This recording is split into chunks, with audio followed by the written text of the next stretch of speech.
Dangi academy के सभी viewers को एक बार फिर से मेरा नमस्ते। Again I am here to bring a new topic that is social reform.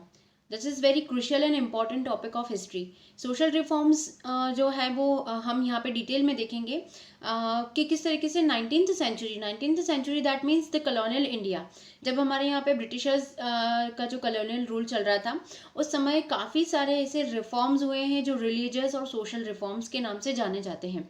ठीक है, तो इसमें रिलीजियस रिफॉर्म्स तो अभी हम नहीं ले रहे हैं, वो उसके बाद में आपको जो है नया टॉपिक ऐड करूंगी। उसमें हम बहुत सारी ऐसी नई संस्थाएं देखेंगे कि समाज में कौन कौन से नए ग्रुप्स और संस्थाएं जो है वो संगठित हुई थी। फिलहाल हम यहाँ पे सोशल रिफॉर्म्स की बात करेंगे इस वीडियो में।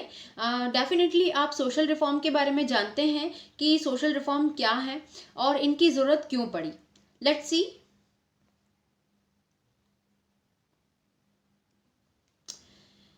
तो चलिए चलते हैं। सबसे पहले लगभग 200 साल पहले 200 years ago things were very different. आज जो हमारी कंडीशन है, आज जिस तरह की सोसाइटी में हम जीते हैं, आज जिस तरह की हमें फैसिलिटीज़ अवेलेबल हैं, जिस तरह की आज़ादी, चाहे वो बोलने की हो, चलने फिरने की हो, खाने पीने की आज़ादी हो, हर तरह का फ्रीडम हमें हमारे कॉन्स्टिट्यूशन ने दिया हुआ है। लेकिन ये कंडीशन आज से कई सौ सालों पहले नहीं थी।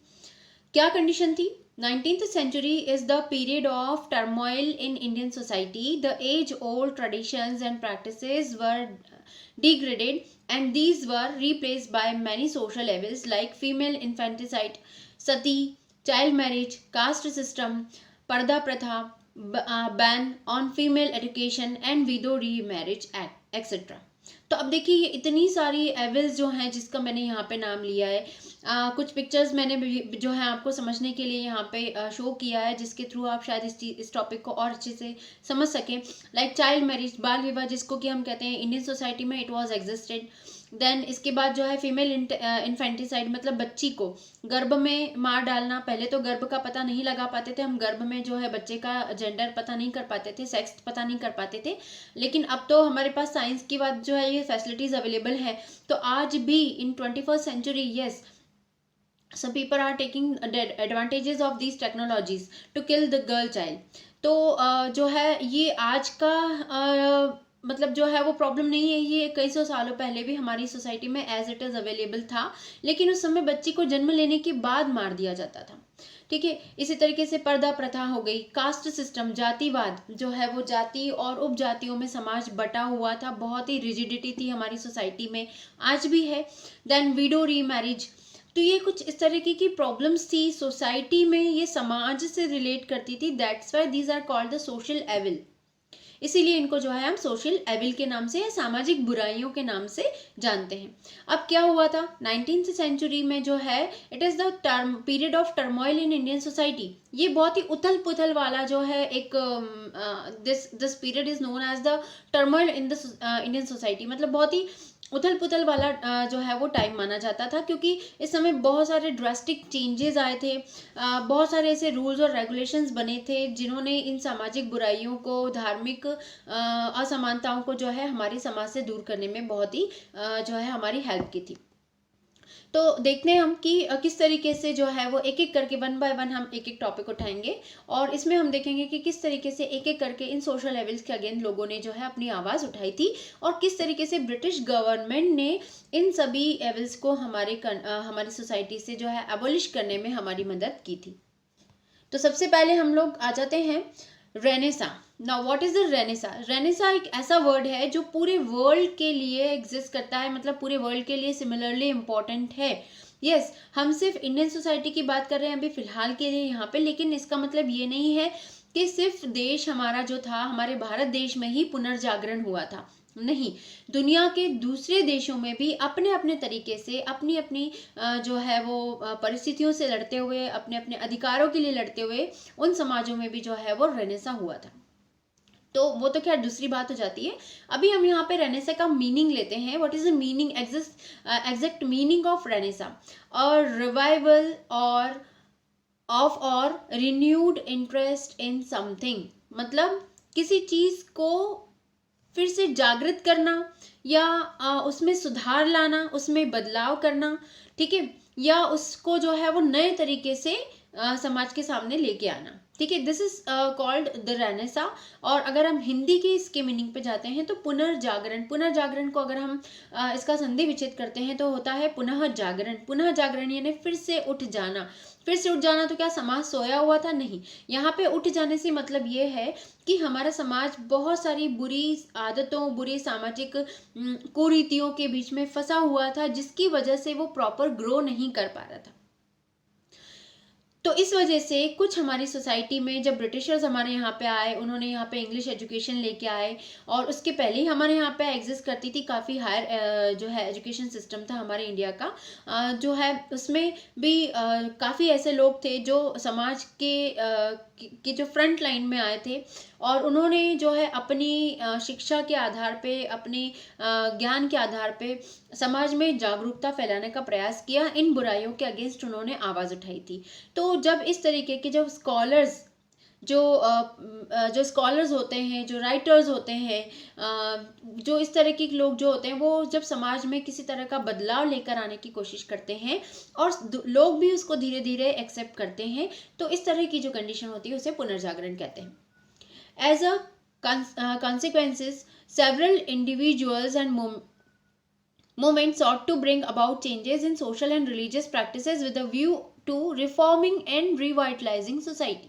और इसी के बिहाफ में जो हमारे सोशल रिफॉर्मर्स थे या जो स्कॉलर्स थे, उनके बिहाफ में जब उन्होंने जो अपना एक तरीके से ये कैंपेन स्टार्ट किया था, तो धीरे धीरे धीरे ही सही हमारे समाज में सोशल और रिलीजियस जो है वो काफ़ी सारे रिफॉर्म्स हमको देखने को मिलते हैं। These efforts collectively known as the renaissance, इनको एक साथ हम जो है कहते हैं रेनेसा या पुनर्जागरण। Were complex social phenomena, it is important to note that this phenomena occurred when India was under the colonial domination of the British। लेकिन यहाँ पे सबसे ज़्यादा ध्यान देने योग्य चीज़ ये है कि ये जो चेंजेस आए थे, ये जो पुनर्जागरण हुआ था, ये जो रेनेसा हुआ था, ये कॉलोनियल पीरियड में हुआ था। मतलब जब हमारा देश अपना खुद का एक स्वायत्तशासी देश नहीं था, अपना खुद का हमारा कोई संविधान नहीं था, हम जब ब्रिटिशर्स के अंडर में थे, लेकिन तभी हमारे समाज में जो है वो इस तरह के पुनर्जागरण जो है वो परिवर्तन हुए थे। There were some enlightened Indians like Raja Ram Mohan Roy, Ishwar Chandra Vidyasagar, Dayananda Saraswati and many others who were willing to fight and bring reforms to society। और ये रिफॉर्मर्स कौन थे? आप बहुत अच्छे तरीके से जानते हैं। इनमें से काफ़ी सारे नाम हमारे जाने पहचाने हैं, जैसे कि राजा Ram Mohan Roy, Ishwar Chandra Vidyasagar, Dayanand Saraswati, Jyotiba Phule, mother Teresa, then इसके बाद आते हैं डॉक्टर बाबा साहेब अम्बेडकर। तो ये इतने सारे रिफॉर्मर्स थे जिसमें लेडीज़ और जेंट्स दोनों इक्वली जिन्होंने पार्ट प्ले किया था। तो इनकी वजह से ही जो है हमारी सोसाइटी में रेनेसा या पुनर्जागरण आ पाया था। सबसे पहले आ जाता है सती प्रथा। अब सती प्रथा काफ़ी जाना पहचाना नाम होगा हम सबके लिए, क्योंकि हमारी इंडियन सोसाइटी में ये एग्जिस्ट करती थी। ये जो प्रथा थी, ये जो रिचुअल था, हम एक तरीके से कह सकते हैं कि it is social and similarly it is a religious ritual also. So what is the meaning of sati? और जो है ये पहली बार सती प्रथा या सती का जो कॉन्सेप्ट है वो कहाँ से आया, ये मैं आपको बताती हूँ। Sati is a practice among Hindu communities where a recently widowed woman, either voluntary or by force, immolates herself on her deceased husband's pyre. The woman who immolates herself is hence called a sati, which is also interpreted as a chaste woman or a good and devoted wife। अब सती जो है वो इसकी एक history देख लेते हैं हम।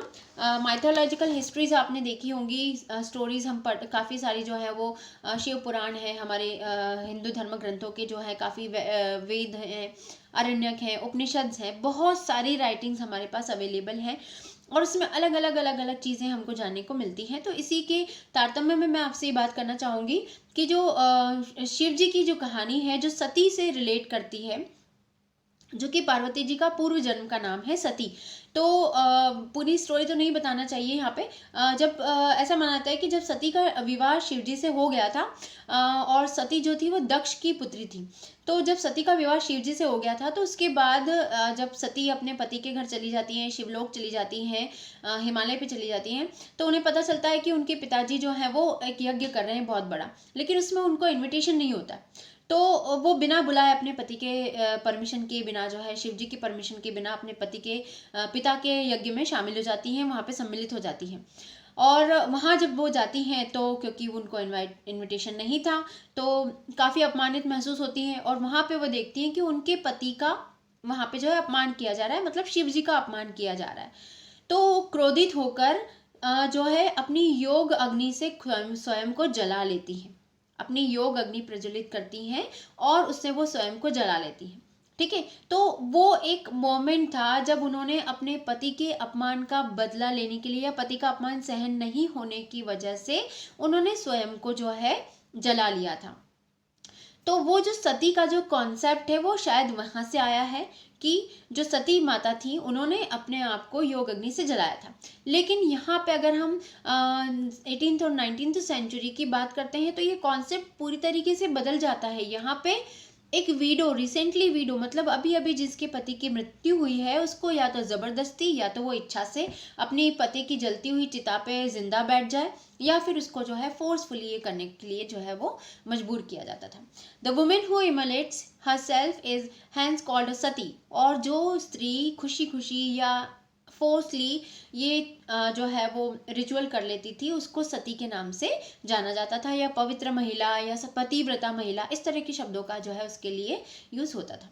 It become more wide spread during the late medieval era. और मिडिवल एरा में लगभग 17th 18th सेंचुरी में जो है ये काफ़ी मतलब जो है वो इस तरह की सती प्रथा की जो एग्जाम्पल्स हैं हमें बहुत ज़्यादा देखने को मिलते हैं। The rite itself had some other name like sahagaman, sahamaran और अनवारोहण। इसको जो है हमारे संस्कृत और हिंदी के अलग अलग शब्दों के थ्रू जो है रिप्रेजेंट किया जाता है सती प्रथा को। जैसे सहगमन मतलब अपने पति के साथ जो है वो चले जाना दुनिया से, सहमरण अपने पति के साथ मर जाना, या अनवारोहण। तो इस तरीके के कुछ शब्द जो है वो इसके लिए यूज किए जाते हैं। Anand A Yang notes that the Rigveda refers to a mimetic ceremony where a widow lay on her husband's funeral pyre before it was lit, but was raised from it by a male relative or her dead husband.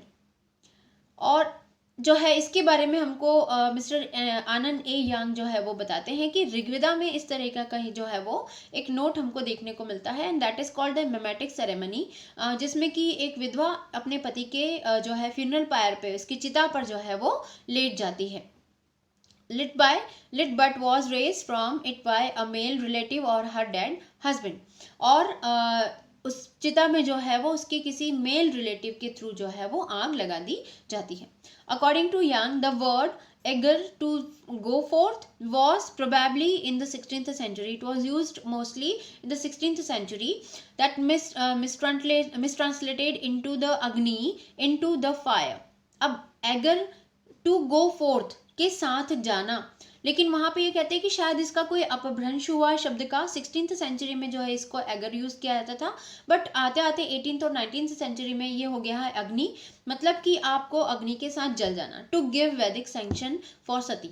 और यहाँ पे जो है सती प्रथा को एक वैदिक sanction देने की जो है वो कोशिश की जा रही है इन शब्दों के थ्रू। मतलब इसको एक जो है ऑथेंटिसिटी देने की कोशिश की जाती है कि सती प्रथा जो है वो वेदों में वर्णित है। अब हमने तो ये देख लिया कि वाकई में एक बहुत बुरी सामाजिक बुराई थी। एक स्त्री को जिंदा जला दिया जाता था उसकी पति की मृत्यु के बाद। क्यों जला दिया जाता था उसके पीछे बहुत सारे कारण बताए जाते हैं, और बहुत सारे कारण होते भी होंगे, क्योंकि उस समय कोई भी जो स्त्री होती थी वो इकोनॉमिकली डिपेंडेंट नहीं होती थी, सेल्फ डिपेंडेंट नहीं होती थी। तो डेफिनेटली उसको या तो अपने मायके वालों, अपने पिता के घर जाके रहना होगा, या अपने ससुराल वालों पे डिपेंड करना होगा, जो कि शायद इसके लिए अग्री नहीं करते होंगे।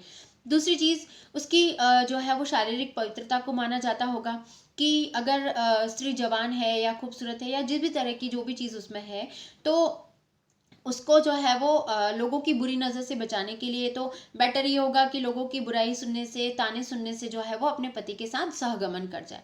तो ये कुछ शायद इसके पीछे कुछ ये थिंकिंग हो सकती होंगी। नाउ ब्रह्म समाज एंड राजा राम मोहन रॉय। अब यहाँ पे राजा राम मोहन रॉय का नाम लेना बहुत इंपॉर्टेंट है, बहुत ज़रूरी है, क्योंकि यही वो रिफॉर्मर हैं जिन्होंने सती प्रथा और चाइल्ड मैरिज को हमारी सोसाइटी से पूरी तरीके से एबोलिश करने में सबसे बड़ा रोल प्ले किया था। Ram Mohan Roy from 22nd May 1772 to 27th September 1833 was an Indian reformer who was one of the founder of the Brahma Samaj or Brahma Sabha in 1828, the precursor of the Brahma Samaj, a social religious reform movement in the Indian subcontinent. उन्होंने सामाजिक धार्मिक जो है वो एक reform चलाया था, एक रिफॉर्म मूवमेंट चलाया था, सुधारवादी आंदोलन चलाया था, जिसको कि उन्होंने ब्रह्म समाज नाम दिया था। He was given the title of Raja by Akbar second, और अकबर सेकेंड जो मुगल एम्पर अकबर सेकेंड था, उन्होंने उनको जो है वो राजा का टाइटल दिया था, Mughal emperor. His influence was apparent in the fields of politics, public administration, education and religion. और इनकी पकड़ हर सब्जेक्ट में थी, हर फील्ड में ये बहुत एक्सपर्ट थे। लाइक पॉलिटिक्स में भी इनका जो है व्यूज़ अपने देते थे, वो काफ़ी अवेयर थे। देन पब्लिक एडमिनिस्ट्रेशन में भी काफ़ी अवेयर थे। एजुकेशन और रिलीजन पर्पस के रिलीजन में तो जो है काफ़ी मतलब जो है इनका हमको मास्टरपीस एक तरीके से जो है एक मास्टरी हमको देखने को मिलती है। He was known for his effort to abolish the practices of sati and child marriage, और अपने इन्हीं ज्ञान, इन्हीं नॉलेज का यूज़ उन्होंने समाज से सती प्रथा को और चाइल्ड मैरिज को पूरी तरीके से ख़त्म करने में किया था। Roy is considered to be the father of the Bengal renaissance by many historians, और यही वजह है कि पर्टिकुलर बंगाल से ये स्टार्ट हुआ था, and he was belongs from Bengal, तो उन्हें जो है वो father of the Bengal renaissance यानी बंगाल के पुनर्जागरण का पिता कहा जाता है। Now some important facts related to that Sati Pratha. First written evidence of Sati we get from Iron Abhilekh of 510 BC. लगभग 510 BC 510 ईस्वी के आयरन अभिलेख में हमको जो है इसके बारे में जानकारी मिलती है कि सती प्रथा sati system was existed in the Indian society.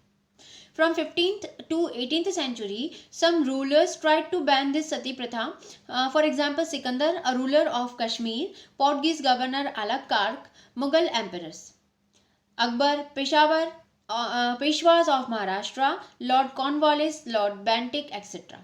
और लगभग 15 से 18वीं शताब्दी तक बहुत सारे ऐसे लोग थे जिन्होंने सती प्रथा को एक बुरी प्रथा माना था, और बहुत ही मतलब इनह्यूमन प्रैक्टिस थी ये कि एक जिंदा स्त्री को जो है अपने पति के साथ जला देना। तो इस इन ह्यूमन प्रैक्टिस के अगेंस्ट जो है काफ़ी सारे जो है लोगों ने आवाज़ उठाई थी, जैसे कि 15वीं शताब्दी में जो कश्मीर के राजा थे सिकंदर, उन्होंने इसके ऊपर बैन किया था। दैन इसके बाद जो है मुगल एम्पायर्स ने भी इसको जो है रोक लगाने की कोशिश की थी, क्योंकि उस समय मोस्टली राजपूतों में जो है ये जो रिचुअल था ये एग्जिस्ट करता था। ठीक है, और इसके अलावा पेशवाज ऑफ महाराष्ट्र के पेशवाज ने भी इसके ऊपर बैन करने की कोशिश की थी। लॉर्ड कॉर्नवालिस, लॉर्ड बैंटिक, ये बहुत सारे ऐसे एग्जाम्पल्स हैं जिन लोगों ने कोशिश की थी कि सती प्रथा को जो है समाज से खत्म कर दिया जाए, लेकिन फिलहाल अभी ऐसा कोई सॉलिड स्टेप गवर्नमेंट ने नहीं उठाया था। Raja Ram Mohan Roy was a campaigner against sati, और जो फर्स्ट कैंपेनर के रूप में सामने आए वो थे Raja Ram Mohan Roy. He argued that the Vedas and the other ancient Hindu scriptures did not sanction sati. उन्होंने ये दावा किया, उन्होंने अपना ये तर्क दिया कि कोई भी हिंदू धर्म ग्रंथ, चाहे वो वेद हों, चाहे वो कोई भी दूसरे स्क्रिप्चर्स हों, वो कहीं से कहीं तक सती प्रथा को जो है सैंक्शन नहीं करते हैं, उसका सपोर्ट नहीं करते हैं। He wrote articles in his journal संवाद कॉमेडी एडवोकेटिंग इट्स प्रोहिबिशन, और उन्होंने एक जो जनरल चलाते थे, वो एक न्यूज़पेपर चलाते थे, संवाद कौमुदी नाम का जो है एक जनरल वो रिलीज करते थे। उसमें उन्होंने एक आर्टिकल लिखा था इसकी प्रोहिबिशन के लिए, मतलब सती प्रथा पर रोक लगाने के लिए। He stressed with the East India company administration to ban this practice, और उन्होंने ईस्ट इंडिया कंपनी का जो है वह इसमें इस सती प्रथा के ऊपर जो है बैन लगाने में मदद ली थी। Lord William Bentinck became the governor general of India in 1828. He helped Raja Ram Mohan Roy to suppress many prevalent social evils like sati, polygamy, child marriage and female infanticide.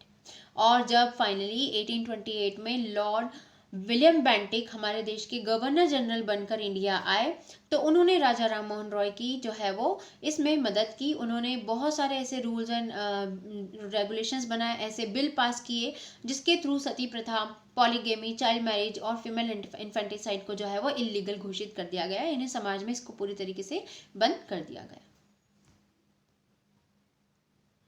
Lord Bentinck pass the law banning Sati through the companies jurisdiction in British India. अब British India क्यों कह रहे हैं, क्योंकि इस समय Britishers का ही rule था हमारे कंट्री में, तो उन्होंने जो है ब्रिटिश इंडिया की जुरिडिक्शन के थ्रू एक जो है वो लॉ पास किया था। The act was made illegal and punishable by the court. After this law was enacted, similar laws prohibited this custom were passed in princely states in India. In 1861, after the control of India went on the British crown directly, Queen Victoria issued a general ban on sati throughout India. और इस तरीके से जो है जो British court था उन्होंने इस तरह की किसी भी प्रैक्टिस को इलीगल घोषित कर दिया और पनिशेबल बना दिया कि अगर इस तरह की कोई भी घटना समाज में होती है तो उस घटना को जो कारित करने वाले हैं, जो करने वाले हैं, उनके खिलाफ जो है वो एक इलीगल मतलब जो है वो प्रोसीजर होगा, ये एक इलीगल प्रोसीजर है और उसके खिलाफ जो है उनको जो है पनिशमेंट भी मिल सकती है।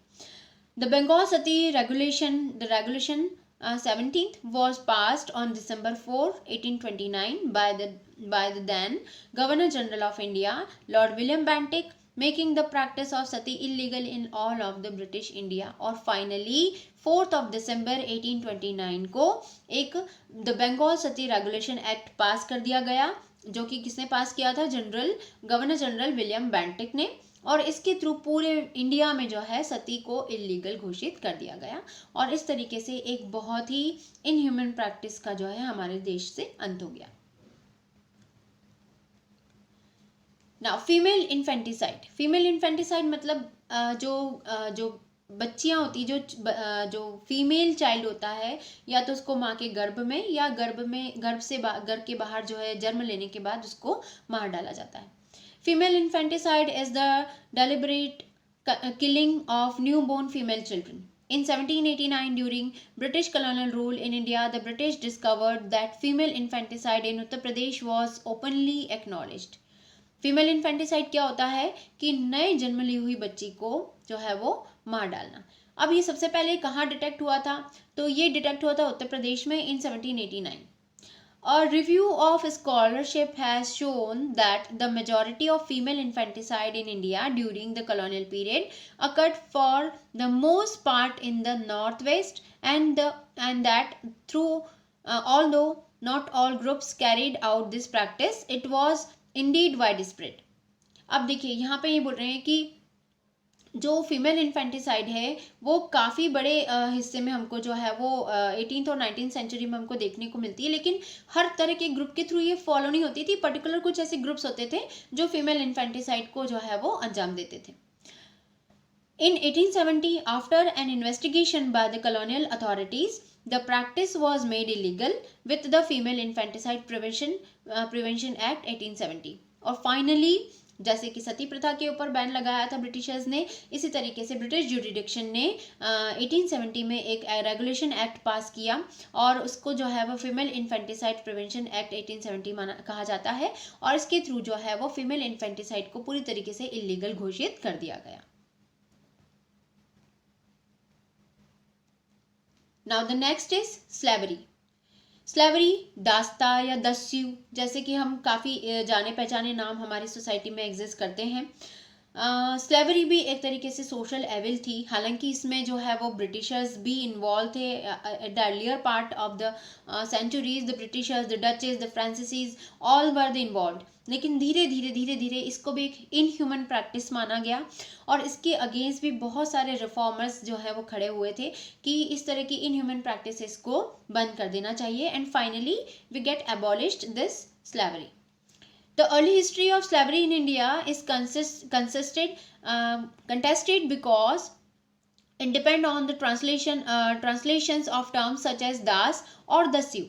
Slavery in India continued through the 18th and 19th century. अब स्लेवरी का जो एग्जाम्पल हमको देखने को मिलता है वो 18th और 19th सेंचुरी में देखने को मिलता है, और इसकी जो फेमिलियर नेम्स हम जानते हैं लाइक दास और दस्यू. During the colonial era, Indians were taken into different parts of the world as slaves by various European merchant companies as part of the Indian Ocean slave trade. अब जो है जैसे कि 16th और 17th जो century थी वो invaders का टाइम था, हमारे एक पीक टाइम चल रहा था हमारे इंडिया में, जब बहुत अलग अलग डायरेक्शन से यूरोपियंस हमारी कंट्री में आना स्टार्ट हुए थे. डचेज आए, फ्रांसीसीज आए, ब्रिटिशर्स आए. तो इस तरीके की जो ये जो इन्वेडर्स थे, जो ब्रिटिशर्स थे, यूरोपियंस थे, ये भी जो है एक तरीके से स्लेव ट्रेड में विश्वास करते थे. स्लेव ट्रेड उनकी एक बहुत ही इंपॉर्टेंट मेन प्रैक्टिस हुआ करती थी, और वो इंडियन सब कॉन्टिनेंट से लोगों को जो है पर्टिकुलर वर्ल्ड के दूसरे पार्ट में भेजते थे. एंडेंचर्ड लेबर जिसको कि हम कहते हैं दूसरे नाम से अगर हम जाने इसको, तो एंडेंचर्ड लेबर में जो है उनको ज़बरदस्ती जो है वो काम करवाने के लिए दूसरे देशों में भेजा जाता था, और एक बार अगर वो बंदा चला गया तो वो डेफिनेटली वो रिटर्न तो आना नहीं है. The Indian Slavery Act of 1843 prohibited company employees from owning or dealing along with gaining limited protection under the law. And finally जो है काफ़ी इसके अगेंस्ट भी जो है वो आवाज़ उठी थी. बहुत सारे रिफॉर्मर्स ने जो है इसके अगेंस्ट अवेयरनेस लेकर आए थे, और finally in British colonial rule ने ही एक इंडियन स्लेवरी एक्ट 1843 में पास किया, जिसके थ्रू ये प्रोहिबिटेड कर दिया गया कि कोई भी कंपनी एम्प्लॉय जो है वो इस तरह की किसी भी एक्टिविटी में इन्वॉल्व डायरेक्टली या इनडायरेक्टली नहीं होगा. Provisions of the Indian Penal Code of 1861 effectively abolished slavery in British India by making the enslavement of human being a criminal offence. और फाइनली इसके बाद 1861 में एक इंडियन पैनल कोड ने जो है 1861 में ब्रिटिश गवर्नमेंट के अंडर में इंडियन पैनल कोड के थ्रू जो है एक रूल बना दिया गया कि ये जो है एक क्रिमिनल ऑफेंस होगा. अगर आप किसी को स्लेवरी के लिए मजबूर करते हैं, किसी को दास बनाते हैं, तो it was a criminal offence. It was Lord Ellenborough who abolished slavery in India. तो स्लेवरी को हमारी कंट्री से एबलिश करने में सबसे बड़ा जो कंट्रीब्यूशन होता है वो किसका है? That was Lord Ellenborough. तो इस तरीके से हमने देखा कि बहुत सारी सोशल एवल्स हमारी सोसाइटी में एग्जिस्ट करती थी. इंडियन सोसाइटी में 16th, 17th, 18th, 19th century तक जो है हमको अलग अलग तरह की बहुत सारी सोशल एवल्स जो है वो देखने को मिलती थी. एक एक करके हम इनको जो है वो लेंगे. अभी आज की जो स्लाइड थी, आज का जो वीडियो था, उसमें हमने कुछ इंपॉर्टेंट सोशल एवल्स को डिस्कस किया.